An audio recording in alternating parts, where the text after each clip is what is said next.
Hello everybody. Everybody's doing well. It's May 31st, early in the morning. A couple old message for you. Number 259 from September 9th, 2011. And there's something I want to share with you. An experience I had with the chat. With a demon that was inhabiting somebody. And something I was made aware of is kind of important. So I'll share that with you. Resplendent with thoughts of earthly things. And resplendent means magnificent, abundant. Double check. Magnificent, brilliant, dazzling, impressive, with thoughts of earthly things. Most people. All the slavery that it brings. Dumbfounded when the line was crossed, when you became oh so lost. And I've said this before. That there's a fine line between possessing things, and them possessing you. So we become slave to our things, to our stuff. So we become slave to sin. And that is a slave to sin, because that's love of things in this world, which is idolatry. So we idolize our stuff. So we become a slave to it without even realizing it. Then there's no more freedom to come and go. The more you seek, the less you know. Constant companion, all that you own. What once was you seems to have flown. Did you think that happiness lay down that path, joy held at bay? No more light, no more peace, no more chance to feel the fleece. When were you going to give all you gather as you live? So what are you waiting for? Many more have come and gone, meaningless beings, senseless pawn. Deceiver of night gathers the lost, loving their lives so high a cost. Do you think to buy your way when the Lord comes on final day? This is straight out of the Bible, too. All you need, you cannot buy. Choose to live, cannot die. Otherwise, choose to live, then you cannot die. Believe in Him. Born to save and show the way, taught us all how we need pray. Our Father who art in heaven. Were you not there by my side? Did you not run and hide? That's speaking to me, because I was there when He was here.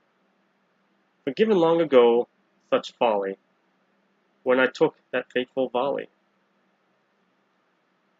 So I was forgiven long ago with such folly to carry that burden with me. When I took that fateful volley, when I died from the battle. I am with you till the end, always was and will be your friend. Focus, brother, for what lies ahead, follow us where you're led. Fear not the trivial things, trust in Him for all He brings. Peace and joy, eternal love, showered down from heaven above. Much to come, we are all here, never far from inner ear. Read the words, hear their meaning, growing stronger as you're gleaming. Pure of heart, coming soon, look for time of bloodless moon. You shall know the time is here, when you feel her presence near. And that was probably speaking of Penelope or Mother Mary, I'm not sure which. Or both. Penelope, but speaking of my passing. But what I want to speak to you about,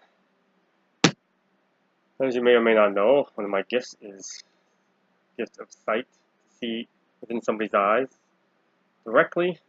Too many distractions and things take my focus away, including conversing with them. But looking in the picture, somebody's eyes, again, time stands still, so first, some long period of time, I'd be able to look in the person's eyes in the picture and see what's within them at that moment, and or different aspects of them, traits of them, type of things they have locked inside of themselves. But that's expanded, as many of my gifts have, to where as my authority over darkness has grown with each time I travel in spirit, and the Lord's given me more authority over them. speak to them and they must obey. I command them to name themselves, and they do. Some are harder than others, some are not. And then now we're converse with them. I ask them a direct question. Will they volunteer something? When it's time for them to go, I send them away. I don't think you can banish them from that person they're in, who may look happy, who may seem nice in person, but they still have darkness within them. Remember, darkness can put on any kind of face at once. So, most people, vast majority, being deaf, dumb, and blind to spiritual things, aren't aware of it. There's darkness and evil in spirit form and in physical form within things and people and places. You can't even imagine. You go by it all every day. I guarantee you, every day you pass by evil without even realizing it. You can be talking to somebody, they seem friendly as heck, but they're evil. Deep inside, they're controlled by evil. They're not necessarily evil in their soul or person themselves, but they're controlled by evil. Maybe just for that a brief moment in time. You know, they can manipulate like a ventriloquist just for a short instant, or they can slowly take possession of you without you even realizing it. So that's why it's important to have that conversation and focus on the Lord and ask for that discernment, so you know you can fight it, resist it, and send it away. Very important. Because it's like slow cancer. You don't know it's growing inside you until it's too late. You gotta be aware, people. Don't believe it. Don't believe it. Believe it. You'll be better off. Trust me.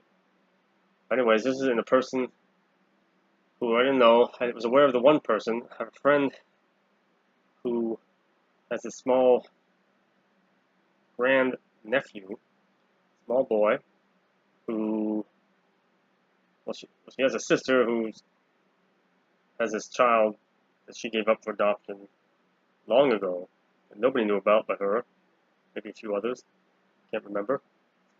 And this child, who's grown now, grown woman with a child of her own, grown child, hunted her down. And I took a look in this woman's eyes, and I could see that, the low self-esteem. She's smiling, low self-esteem, and she, the things that are going on inside her. And she showed me that it was the father of the child who she had divorced, and I saw the demon in him. Then she showed me this woman. She turned lesbian, married this woman, hideous-looking woman, where she was beautiful, and I could see the demon just moved into that new host. So I had conversations with that demon before, how they wanted this child, this small boy. So that's the real reason why they hunted down. It's evil, as you read the most recent message. Evil wants the young children because they're pure. That's why. You see that in the physical world again, terrorists and molesters and so forth. They prey on that purity. They're drawn to it. Like polar opposites. The pure, in physical form, evil wants it. So that's why they go after the children. So it was after the small child.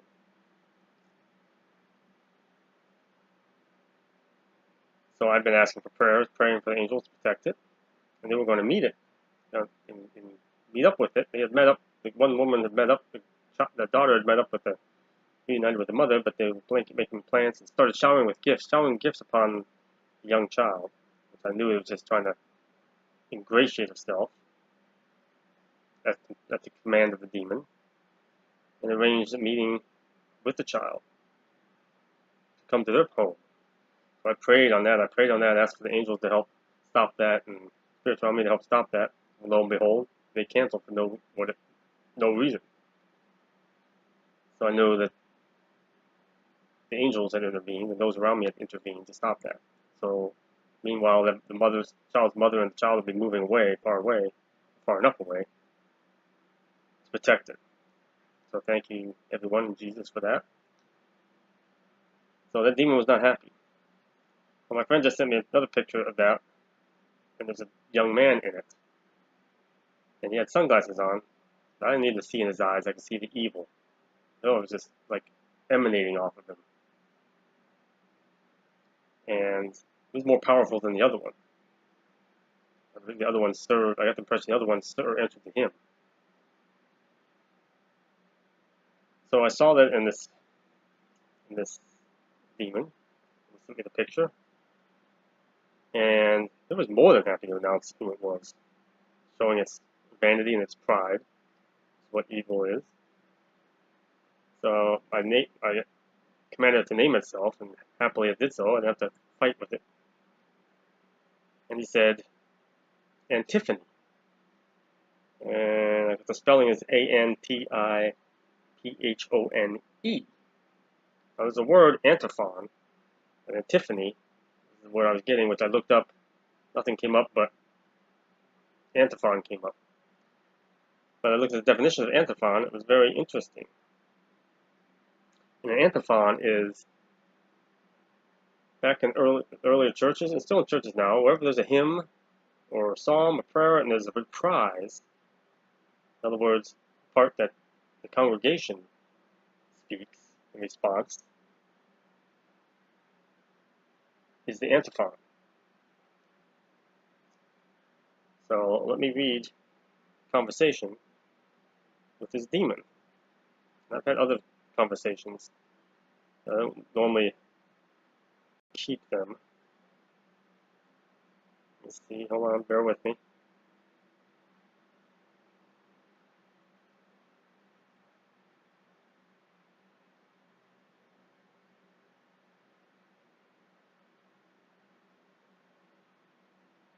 Oh, my friend texted me that she wanted to update me that the daughter had postponed getting together at her mother's, or her aunt's, and also not taking the mother of the small boy shopping like she said she would next weekend. There was no reason given. It sounded strange.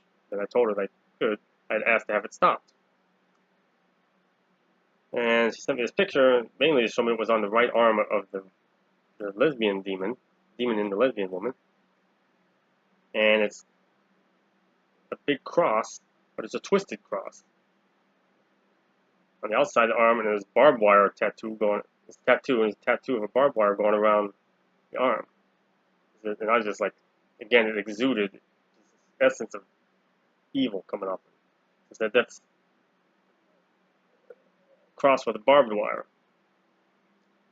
So that's a satanic cross, is what I've been getting from it. So everything I can. When she asked, what about it is like satanic? And I said, everything, I can sense it. It's twisted. And I asked, who's the guy in the picture? Again, I had sunglasses on. He's just like exuding evil off of him. And I was getting that the daughter who's in the picture also is controlled as well, the mother's daughter. I'm saying he is evil. He's very powerful. And I'm sure the demon's really pissed that the child's moving away because they wanted it. I know the child wanted it. I was told they wanted the child by the other demon in the woman with the tattoo, that they wanted that child, said they were going to get it. Well, they were stopped. And he said, Antiphone, his name, he spoke right up when I asked.